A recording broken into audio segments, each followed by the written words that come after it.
사랑하는 주 예수 그리스도의 회중이여, 우리 사회는 오래전부터 지금까지 결혼이란 무엇인가? 라는 질문과 씨름하고 있습니다. 오늘날 많은 사람들이 결혼을 더 이상 본질적인 제도로 생각하지 않아요. 그리고 지금도 결혼을 단순한 형식으로만 이해하는 생각이 널리 퍼져 있습니다. 결혼이란 관공서에 가서 혼인신고서 하나 그리고 작성하는 일에 불과하다고 생각해요.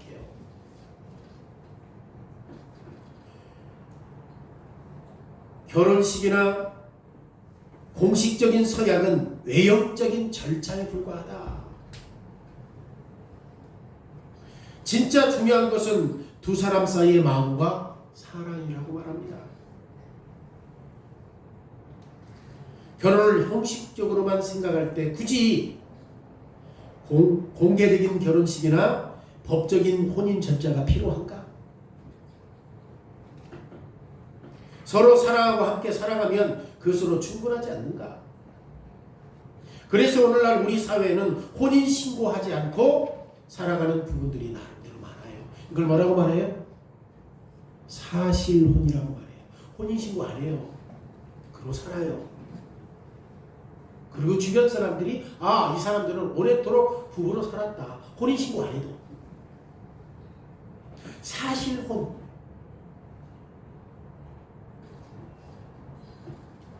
결혼 제도는 부담스럽지만 결혼 생활과 비슷한 삶은 자유롭게 누릴 수 있다고 생각해요. 법적으로, 제도적으로 딱 얽매이는 것은 부담스러운데 그냥 그거 없이 결혼 생활하면 되지 않느냐. 반대로 결혼을 오직 법적, 제도적, 승인의 문제로만 바라보는 시각도 강하게 나타납니다. 최근 수년간 동성애자들은 합법적인 결혼을 요구하고 적극적으로 목소리를 내어왔습니다. 그러나 합법적으로, 법적으로 부부다. 남자와 남자, 여자가 여자, 이게 합법적으로, 법적으로, 제도적으로 이런 부분들을 계속해서 드러냈어요.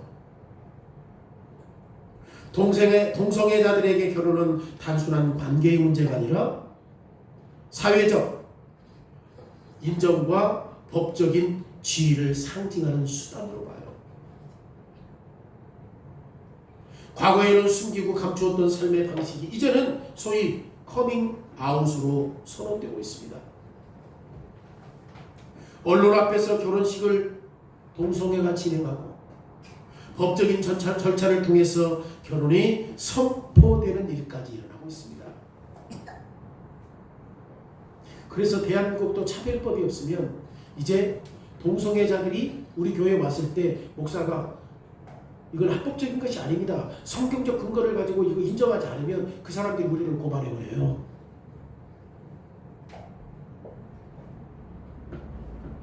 어떤 사람들은 이 합법적인 결혼을 얻기 위해서 사회적, 정치적 영역에서 거의 모든 노력을 다해요. 여러분, 이 두 극단 사이에 흔히 말하는 이 보수적인 관점에도 존재하잖아요. 보수적인 관점이 뭐예요? 결혼은 오직 한 남자와 한 여자만 성립된다. 여러분, 한국 사회에서도 불과 얼마 전까지만 해도 보수적인 관점이 줄을 이뤘잖아요. 그런데 오늘날 공적인 토론장에서 결혼의 정의가 빠르게 흔들리고 있어요. 결혼이 무엇인가에 대한 합의는 점점 어려워지고 있습니다. 우리 사회에는 이제 결혼을 둘러싼 서로 다른 관점들이 공존하고 있고 그 사이에서 여론은 계속해서 변하고 있습니다. 그렇다면 결혼은 정말 사람들의 의견에 따라서 달라질 수 있는 것인가? 여러분, 벽지 색깔을 고르듯이 결혼을 사람의 취향의 문제로 다룰 수 있는 문제일까? 어떤 사람은 이렇게 생각하고 다른 사람은 저렇게 생각하기 때문에 각자 결혼에 대해서 선택한 것으로 남겨두면 되는 것인가? 우리는 이미 답을 알고 있습니다. 결혼은 그런 문제가 아니에요. 지난 시간에 우리가 살펴본 것처럼 결혼은 사람이 만든 제도가 아니라 하나님이 친히 만든 창조 질서라고 말씀드렸습니다. 그러기에 결혼은 사람의 의견이나 사회적 합의로 다시 정의할 수 있는 게 아니에요. 이거 누가 만든 제도니까? 사람이 만든 게 아니에요. 하나님이 만드신 거예요. 결혼은.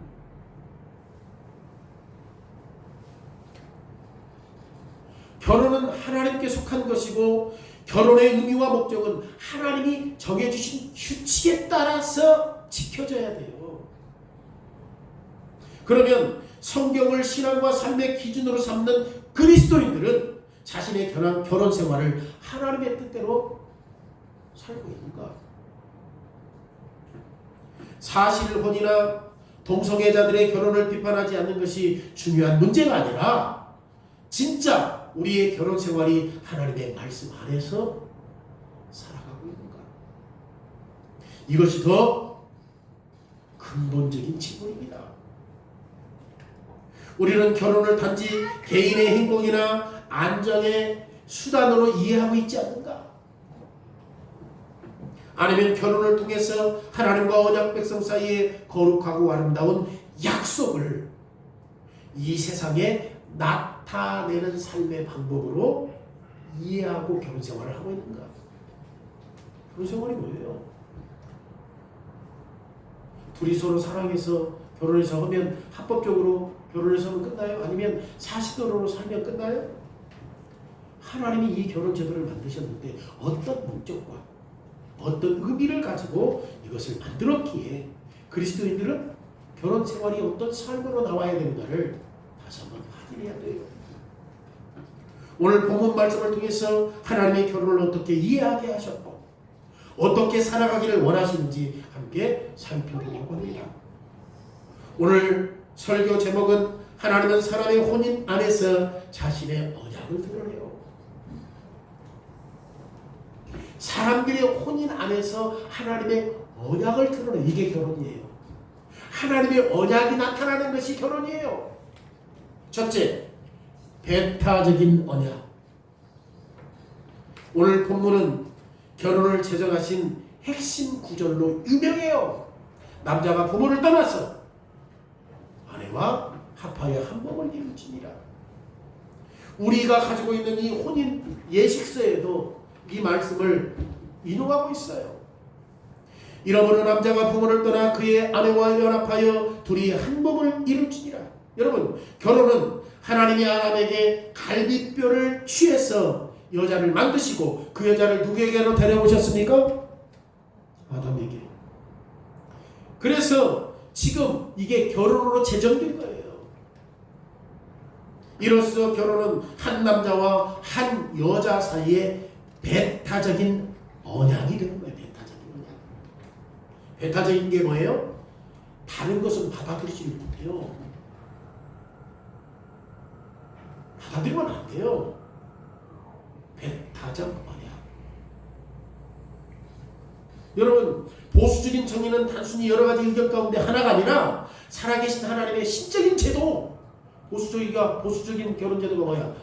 한 남자와 한 여자가 결혼해야 된다. 그럼에도 불구하고 그것이 다른 여러 가지 것들로 인해서 희석될 수 있는 게 아니라 가장 중요한 게 뭐예요? 보수적이다 할지라도 살아계신 하나님의 신적인 제도라는 사실을 인정해야 되는 거예요. 하나님 한 여자와 한 남자만 결혼하면 끝나는 게 아니라 그 제도를 주신 주님이 어떤 목적과 그리고 어떤 삶을 살려고 주셨는가를 살아계신 하나님의 신적인 제도라는 사실들을 알고 가야 된다 그 말이에요. 그런데 여기에는 더 깊은 의미가 있어요. 배타적인 의미에는, 배타적인 언약에는 하나님은 항상 목적과 설계를 가지고 일하신다고 말씀드렸습니다. 이 결혼에도 똑같이 원리가 적용돼요. 하나님이 남자와 여자를 결합시키시는 방법을 잘 한번 살펴보십시오.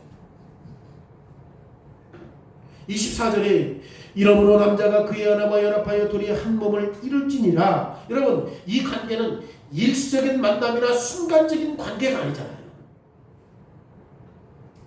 남자와 여자는 어떤 거예요? 영구적인 연합을 이루며 둘이 한 몸이 되는 거예요. 영구적이에요.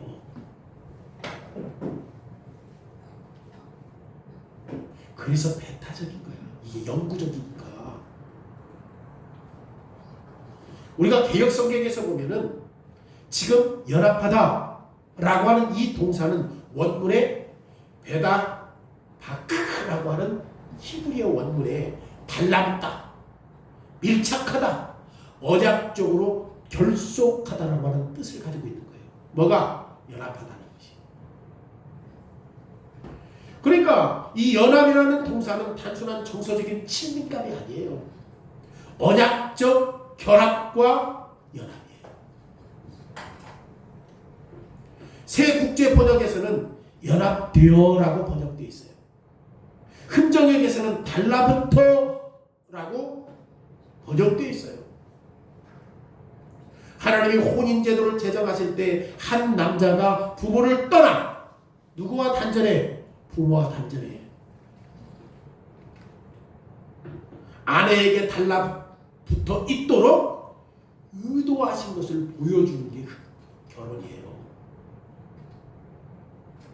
일반적으로 개역교회는 24절을 혼인이 뭐냐? 결혼이 뭐냐?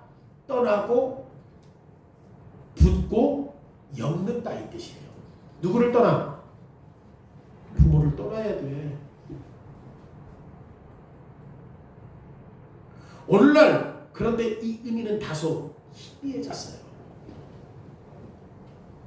어찌하든 간에 하나님이 혼인제도를 제정하실 의도는 변하지 않았습니다.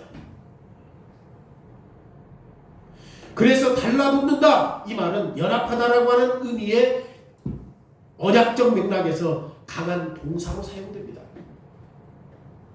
관계와 약속한 사람에게 단단히 붙어있는 것, 언약한 사람과 단단히 매여있는 것, 그 뜻이에요. 그러니까 연합이라는 동사가 성경 여러 곳에 나오지만 저는 두 군만 한번 살펴보겠습니다. 첫째는 신명기 30장 20절에 내 하나님 여호와를 사랑하고 그의 말씀을 청종하며 또 그를 의지하라. 그는 내 생명이시요 내 장수이시니.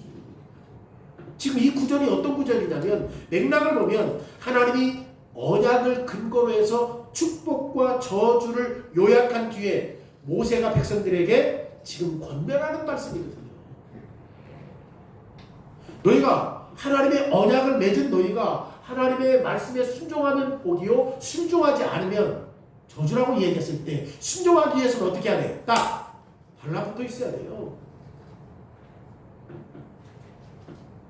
지금 의지하다라고 하는 단어가 오늘 본문에 나오는 달라붙다 그 말과 똑같아요.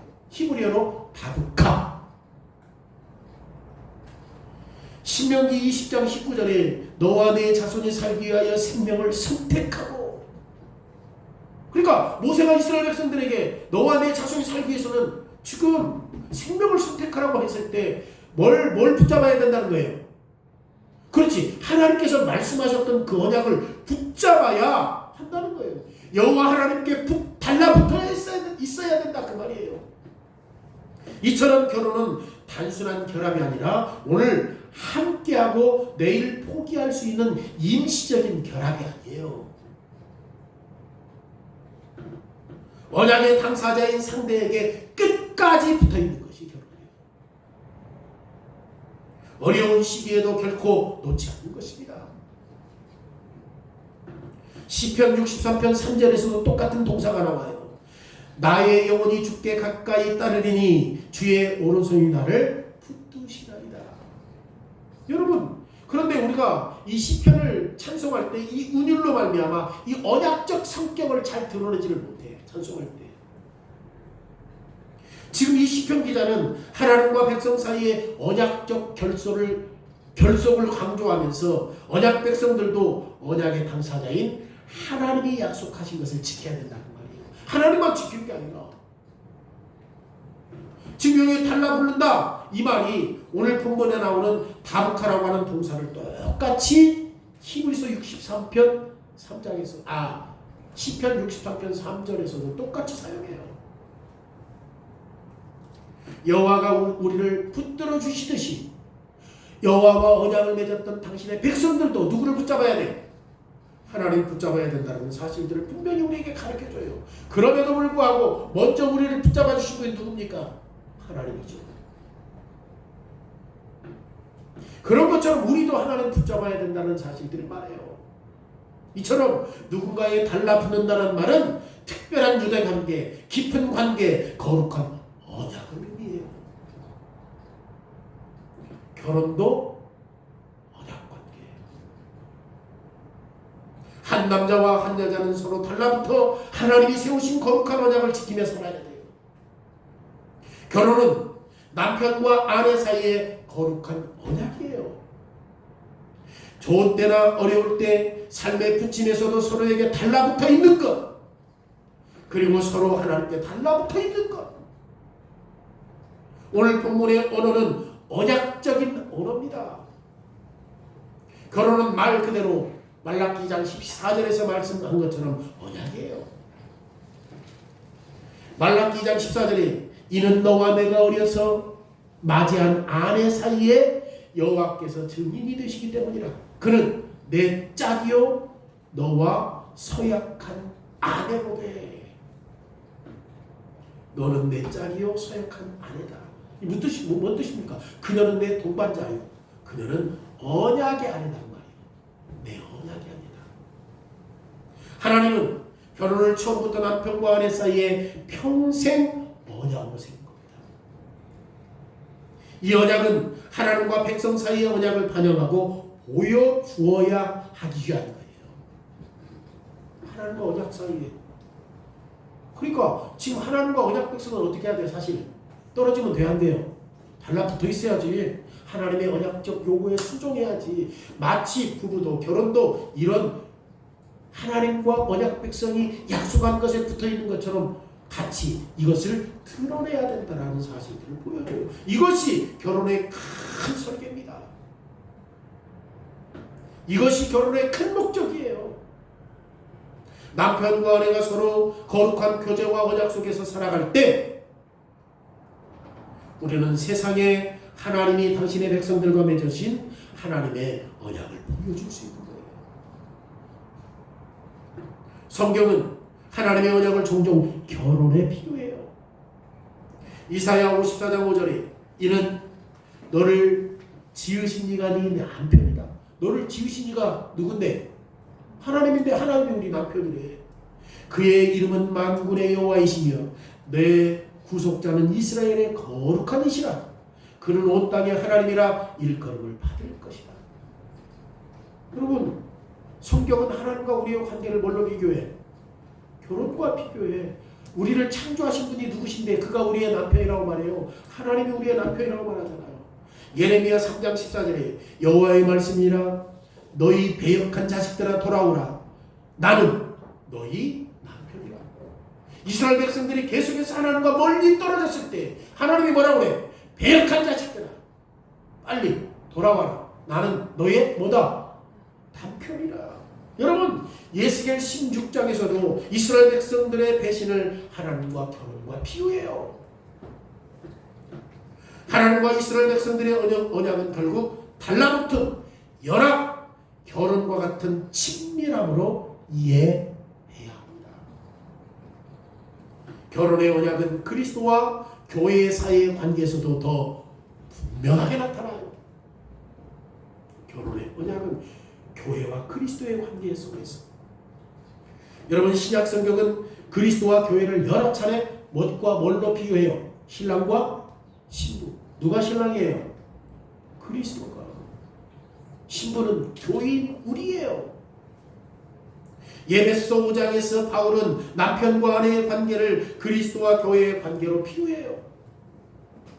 아내는 교회가 그리스도에게 복종하듯이 남편에게 복종해야 하고, 남편은 그리스도가 교회를 사랑하신 것처럼 아내를 사랑해야 한다고 말씀합니다. 바울은 에베소서 5장 31절에서 창세기 오늘 2장 24절 25절을 그대로 인용해요. 그러므로 사람이 부모를 떠나 그의 아내와 합하여 둘이 한 육체가 될지니라. 그리고 22절에 이 비밀이 크도다. 에베소서 5장 22절에 이 비밀이 크도다. 나는 그리스도와 교회에 대해서 말하노라. 비밀이 뭐야? 그리스도와 교회의 관계가 어떤 관계야? 혼인관계. 남편과 아내의 관계. 즉 하나님이 하와를 아담의 갈비뼈로 만드시고 하와를 남자에게 데려오셔서 결혼 관계를 세우신 것은 단순히 인류에게 창세기 1장 28절에 있는 문화명령을 지키기 위한 것만이 아니에요.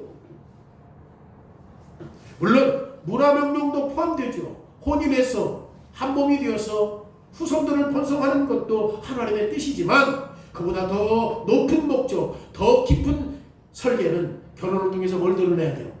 하나님의 백성들과 맺어졌던 언약의 사랑을 드러내는 거예요. 이것이 근본적인 결혼의 목적이에요. 창조 때부터 하나님은 사람의 결혼을 통해서 신랑인 그리스도와 신부인 교회와 연합하는 교제를 보여주셨어요. 거룩한 교제, 깊은 사랑, 아름다운 연합이 인간 결혼 안에서 반영될 수 있도록 계획하신 거예요. 남편과 아내들이여 결혼의 의미를 이해하고 있습니까? 결혼은 단순히 약속과 계약, 의무와 서약의 연속으로 축소할 수 없어요. 우리 법적으로 보고야 이것만 갖고는 안 돼요. 물론 이 결혼에는 약속과 의무가 포함되지요. 결혼은 훨씬 더 큰 것들을 반영하고 설계되어 있다는 사실. 그게 뭡니까? 하나님이 언약 백성과 맺으신 언약 안에 있다는 거예요. 그렇다면 우리의 결혼은 하나님의 계획하신 목적을 나타내고 있는가? 이 질문은 단순히 결혼 서약했을 때 요구한 것을 거북머리가 팥불이 돋도록 사랑하겠는 그 얘기하는 거 아니에요. 그보다 훨씬 더 깊어요. 핵심이 뭡니까? 남편이 아내를 대하는 방법이 뭐냐? 그것은 하나님이 백성들을 대하는 방법, 그리스도가 교회를 대하는 방법과 일치하냐? 남편이 아내를 대하는 방법, 하나님이 대하신 방법과 그리스도가 대하신 방법과 일치합니까? 남자들이요. 그냥 사랑해. 반지 하나 주고 그냥. 하나님께서 당신의 백성들을 어떻게 사랑했죠? 자기 아들을 내줬잖아요. 언약과의 관계 속에서 지금 하나님이 당신의 백성인 그들과 결혼관계를 통하여서 맺게 하셨을 때 하나님께서 모든 것 다 주었잖아요. 그리스도께서 당신의 교회와 결혼과의 관계 속에서 이야기했을 때에 모든 것 다 주었잖아요. 교회가 그리스도를 존중하듯 아내를 남편이 존중합니까?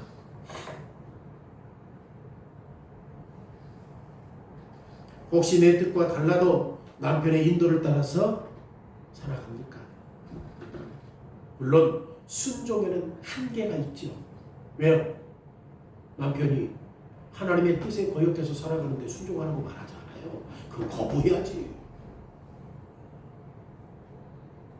그런데 그 이외의 모든 일에서 남편을 하나님 주신 도리로 신뢰하고 남편의 뜻에 따르는 것이 아내의 역할이라고 말해요. 이 언약과 병행 관계를 이해할 때 결혼의 배타적 성격을 이해할 수 있어요. 굉장히 어려워요. 하나님께서 결혼을 주신 목적이 뭐예요? 둘만의 연합을 통하여서 그 일들을 통해서 하나님의 언약적 약속을 드러내는 것이 결혼의 목적인데 이것은 배타적이어야 돼요. 왜? 다른 사람이 들어올 수 있어 없어? 없어. 배타적이어야 돼요. 이 언약적 관계를 이해하지 못하면 배타적인 언약을 이해 못해요. 하나님은 신부에 대한 시선을 고정했잖아요. 이스라엘 백성들에게 고정했잖아요. 하나님 안에는 온전한 신실함만 있지 불신실함이 어디 있었습니까? 그런데 이스라엘 백성들은 자주 우상을 섬기고 언약을 어겨요. 하나님의 언약에는 오직 두 당사자, 하나님과 언약 백성만 있었어요. 혼인도 마찬가지예요.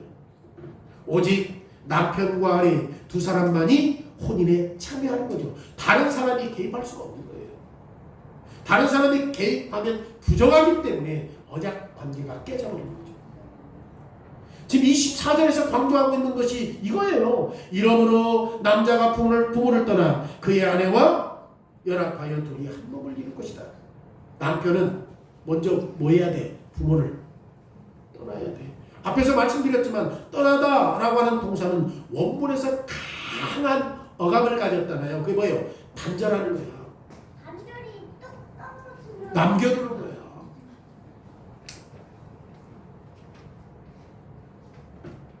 히브리어로 야아조부라고 하는 동사를 사용하는데 남편만이 아니라 아내도 부모로부터 떠나서 남편과 연합해야 돼요.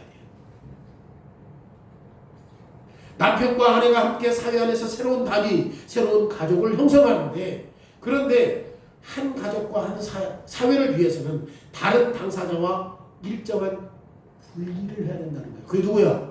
부모예요. 가정과 분리해야 돼요.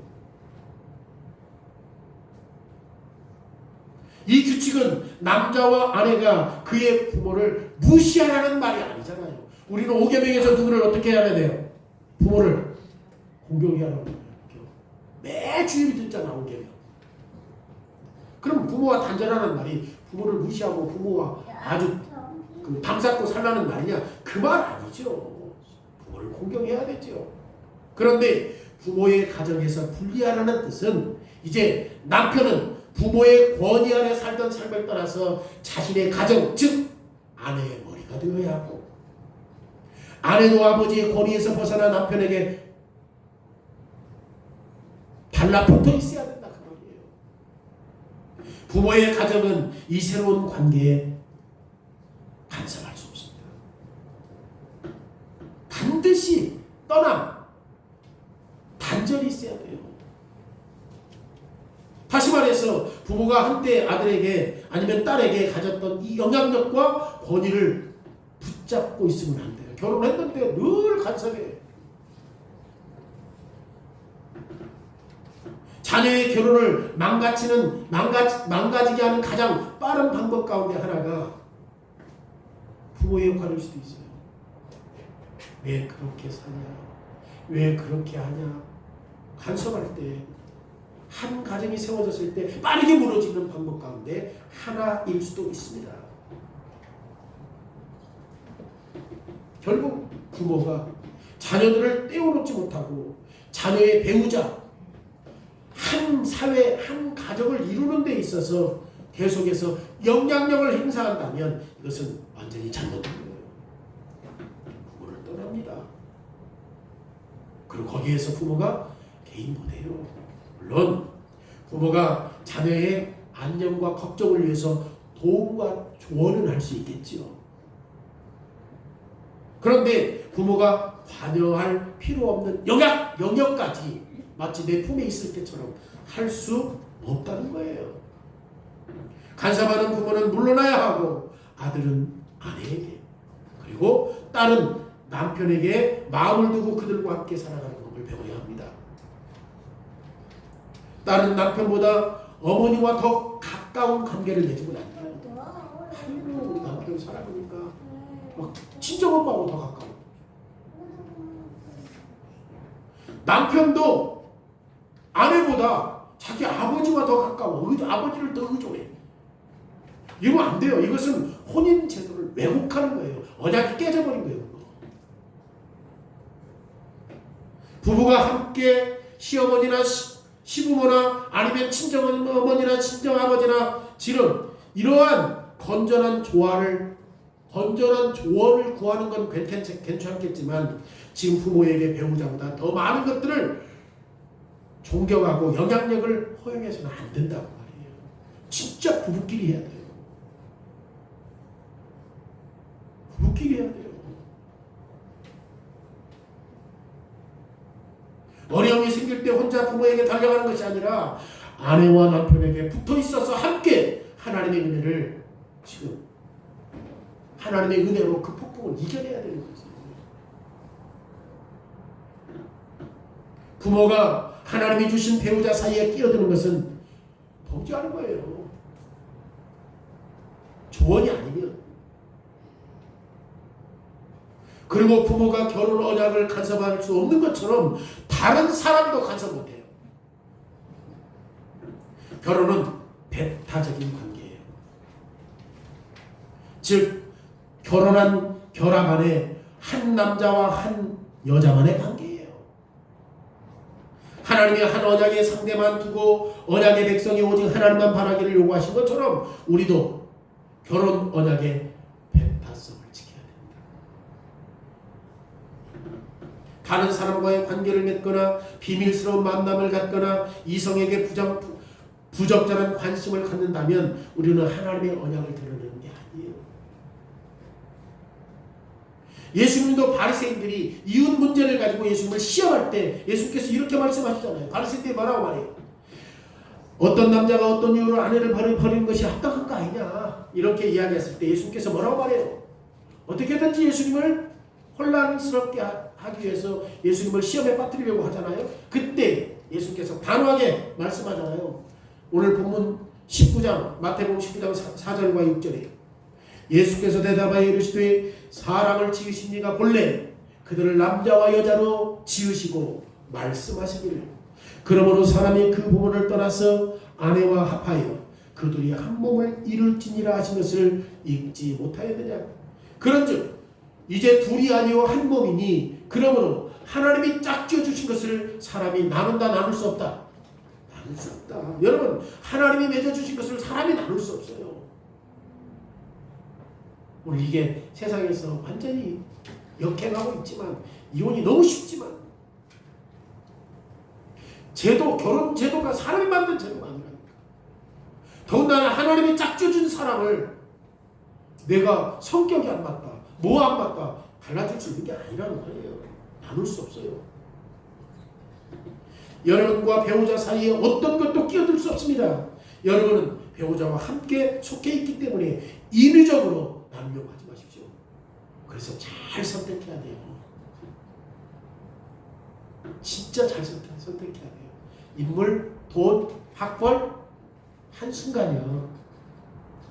이 집사람 나 인물 보고 살겠어? 그럼 짜증나지. 실증나지. 한순간. 돈, 명예 한순간이야. 한순간. 인위적으로. 안타까운 현실이지만 오늘날 교회 안에 이혼한 사람 많고 심지어 우리의 가족 중에도 이혼한 사람들이 있을 수 있습니다.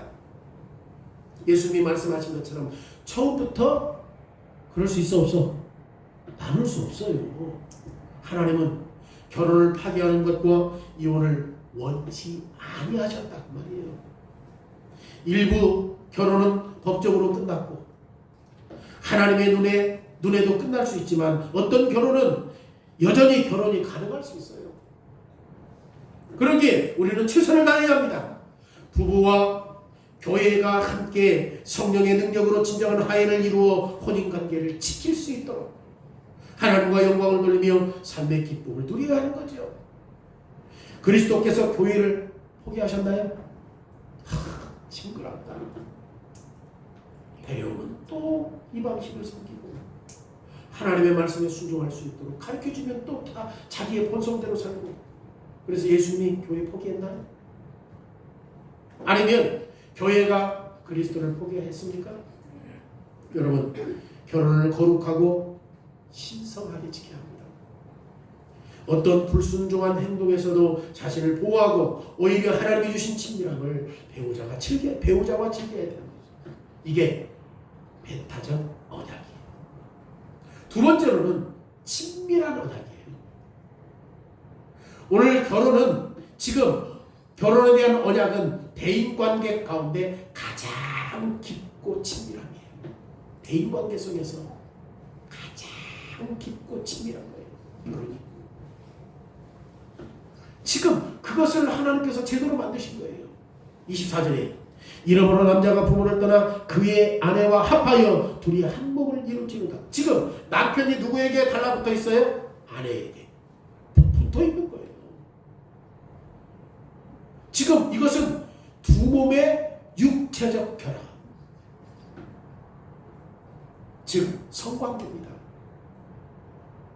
우리가 흔히 말하는 사랑을 나누는 것에서 지금 뭘 가장 지금 높은 표현을 사용하고 있어요? 결혼.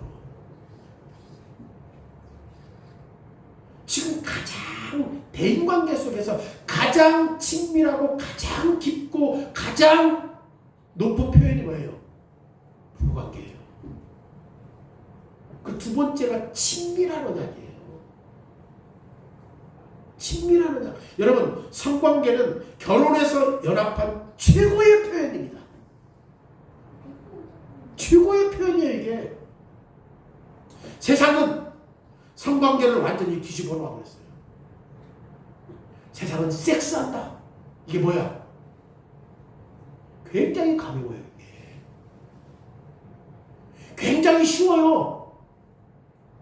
굉장히 부수적인 일로 가르쳐요. 이 가장 친밀한 언약, 이 대인관계에서 부부만이 가장 친밀한 거잖아요. 누구 어떤 대인관계도 이룰 수 없는 거잖아요. 근데 세상은 섹스한다라고 하는 표현을 가지고 이것을 완전히 희석시켜버렸어요. 너무 쉬워요. 세상은. 너무 가벼워요. 어디서나 쉽게 해요. 세상은. 수많은 조사에서 볼 수 있는 것처럼 오늘날 10대들이 성관계를 갖기 때문이에요. 이미 10대의 성적 경험을 하는 시대가 되어버린 거예요. 세상 사람들에게 성관계는 장난감이에요. 왜? 아무데나 할 수 있거든. 이 쉽거든. 마음 먹기에 따라 달랐거든. 자기 만족의 쾌락을 추구해요. 솔직히 말하면 한 몸이 된다라고 하는 행위는 대부분 사람들에게 개인적인 욕망을 충족시키는 것이 되는 거예요. 욕망은 모든 인간이 공감할 수 있고 심지어 싸워야 하는 거잖아요. 왜 그래요? 욕망은 우리의 죄된 마음에서 자연스럽게 나와. 우리 욕망이 자연스럽게 죄된 본성에서 그 욕망이 나와요. 그리고 우리는 그리스도인으로서 설사 한순간이라도 남자와 여자에 대한 욕망이 떠나지 않아. 예수 믿어도. 결혼 전에 혹은 결혼 상태에서도 성적 욕구를 충족하고 싶은 유혹은 현실입니다. 그런데 하나님이 성에 부여하신 자리를 잘 보세요. 성은 어디 안에만 있어요? 결혼 안에만 있어요. 성은 서로에 대한 사랑과 지속적인 교제의 표현이에요. 그걸 나타내는 거예요. 두 번, 세 번 만나가지고 교제하고 쉽게 동침하고. 우리 젊은 친구들 조심해야 돼요. 두세 번 만나가지고 마음이 맞고. 여러분 순서 보세요. 오늘 본문에 순서. 먼저 뭐 해야지? 부모를 떠나고 그 다음에 아내에게 달라붙어요. 이것은 먼저 개인적인 유대 관계를 확립해야 되는 거죠. 아, 이 사람이 어떤 사람이지? 내가 이 사람과 왜 합해야지? 이 사람이 어떤 생각을 가지고 있지? 이 사람의 가정관은 뭐지? 이 사람의 신앙관은 뭐지? 이 사람의 인생관은 뭐지? 이것이 어느 정도 정립된 사람과 교제를 하고 확립해 나가야 하는 거잖아요. 부모의 집을 단순히 떠나는 게 아니라 무엇보다도 누군가의 직접에서 매달리고 달라붙고 언약을 맺는 일이 되어서는 안 된다고 말해요. 몇 번 만나니까 이 사람이 좋아, 사랑해. 매달리면 그 사람과 충분히 알아간 후에 있어야 할 일이에요. 여러분, 아내에게 자신을 묻고 남편과 거룩한 언약 속에서 단단한 유대 관계를 세운 후에 한 몸이 되는 거지. 결혼 전에는 성적인 관계를 맺어서는 안 된다는 거예요. 이성을 알아가는 과정에서 성관계가 먼저 있어서는 절대 안 된다. 사랑을 나누는 것은 서로에 대한 참된 사랑과 교제가 확립된 자연스러운 결과가 되어야 되는 거죠. 먼저 사랑의 언약을 맺고 그리고 친밀한 결합의 열매를 누려야 된다고 말이에요. 이 순서가 바뀌면 언약이 깨져버릴 거예요. 이것이 결국 하나님 앞에서 평안을 얻을 수 없고 서로가 잘못됐다는 사실을 알아야 되는 거죠. 젊은 청년들이여, 때가 되기 전에 열매를 따지 말라. 먼저 거룩한 혼인 언약으로 서로에게 서약하기 전까지는 침실로 들어가지 말라.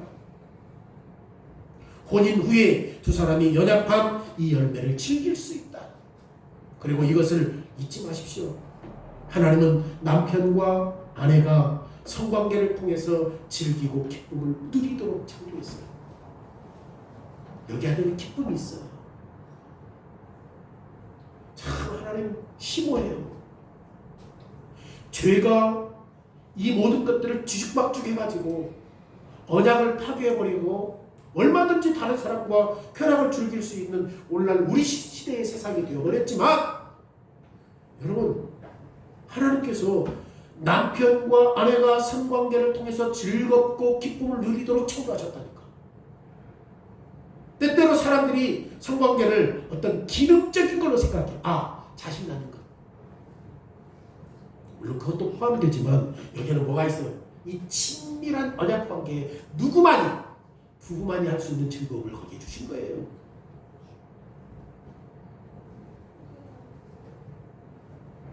물론 부부관계를 통해서 자식도 낳죠.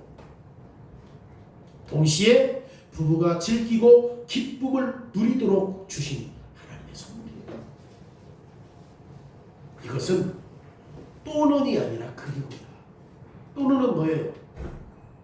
여러 대상 중에 하나를 선택할 때 사용하는 것이 또는이잖아. 그리고는 뭐예요? 여러 대상을 함께 연결할 때 사용하는 거예요. 부부관계가 그리고야 자식도 낳지만 거기에 뭣도 있어야 돼? 하나님 주셨던 즐거움이 거기에 있다니까. 그래서 또는이 아니야. 그리고야. 잠언 5장 18절에 내 생으로 복되게 하라. 네가 젊어서 취한 아내를 즐겁게 하라. 여러분, 이 말씀이 누가 주신 거예요? 성령께서 영감으로 주신 거예요. 잠언서 5장 18절 말씀은 아내를 즐거워하라. 마지막으로 세 번째로는 존귀한 언약이에요. 25절 말씀에는 수치가 나와요. 수치가. 아담과 그의 아내가 두 사람이 벌거벗었으나 부끄러워하지 아니하리라. 여러분, 이것은 남자와 여자가 곧 일어날 어두운 일에 대한 예고거든요. 창세기 3장에서 우리는 하나님의 계명이 깨졌을 때 어떤 일이 벌어져요? 아담과 하와가 눈이 열려서 자신들이 벌거벗은 것을 보고 가렸다고 말해요. 수치가 곧 그들의 삶을 채우게 될 것이다. 이 수치는 우리가 잘 알고 있는 내용이에요. 뭐예요? 하나님의 언약을 파괴하고 선악과를 따먹었을 때 그들이 눈이 밝아져서 이제 부끄러움을 알게 된 거야. 왜냐하면 우리는 본성상 죄인이기 때문에 주님 앞에 부끄러워할 수밖에 없지. 그런데 사람이 죄를 짓기 전에는 아담과 하와가 벌거벗었지만 부끄러워했어요, 안 했어요? 안 했어요. 거룩한 결혼 언약 안에서 한 몸으로서 친밀한 연합 속에서 아담과 하와는 전혀 수치가 없었어요. 결혼은 좋은 음악이 있어요. 그래서 세 번째, 존귀한 언약이에요.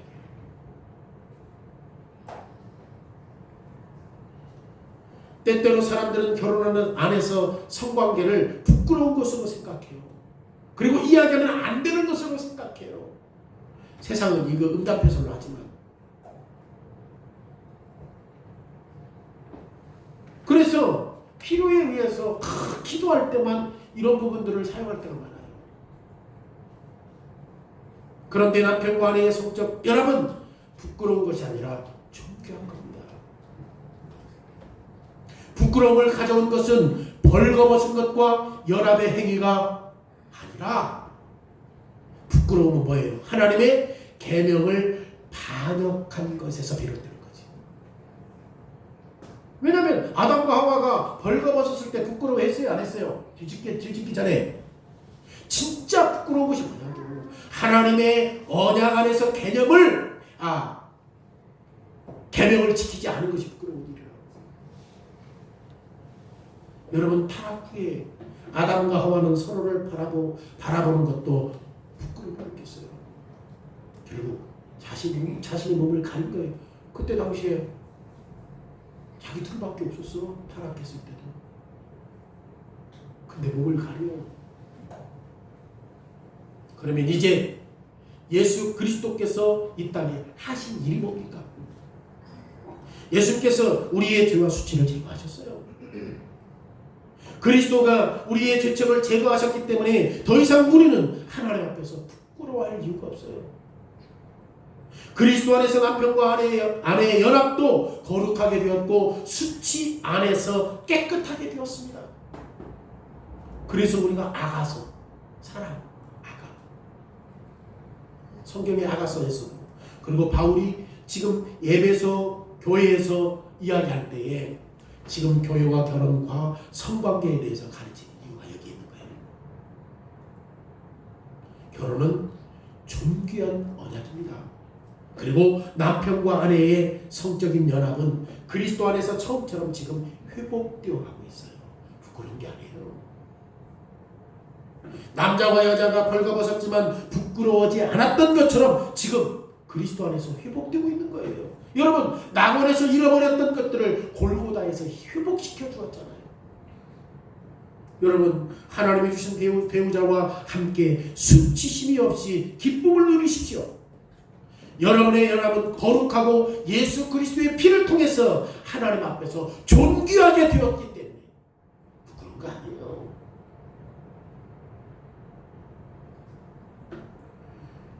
그리고 다른 측면에서 볼 때는, 물론 하나님과 우리와의 관계를 놓고 봤을 때 하나님과 우리를 직접적인 육체적으로 결합할 수 있어요, 없어요? 없지. 직접적으로 하나님은 신이시고 영이시기 때문에 육체가 없기 때문에 우리와 연합할 수는 없지. 그럼에도 불구하고 하나님은 신부와 육체적인 것들을 갖지 않는다 할지라도 교회와 친밀한 영적인 연합을 갖고 계신 거잖아요. 어떻게? 육체적으로는 하나님이 우리와 연합하지 않지만 교회와 영적으로 친밀한 그 연합을 하는 것이 어떻게 가능해요? 성령을 통해서, 그리스도를 통해서 우리와 함께 하시잖아요. 이게 연합이요. 그 연합은 존귀한 거예요. 특히 우리 성찬에서 하나됨을 기념하지 않습니까? 남편과 아내가 육체적인 신비의 연합 속에서 하나되는 모습, 우리가 그리스도라는 남편과 그리고 성령 안에서 신비롭고 놀라운 연합의 한 단면을 어디에서 봐요? 성찬에서 볼 수 있잖아요. 아브라함 카이퍼가 말한 것들을 기억해 보십시오. 삶의 모든 한치, 조금, 모든 영역이 다 예수 그리스도에게 속해 있다. 그러므로 모든 일에서 주님께 영광을 돌려야 된다.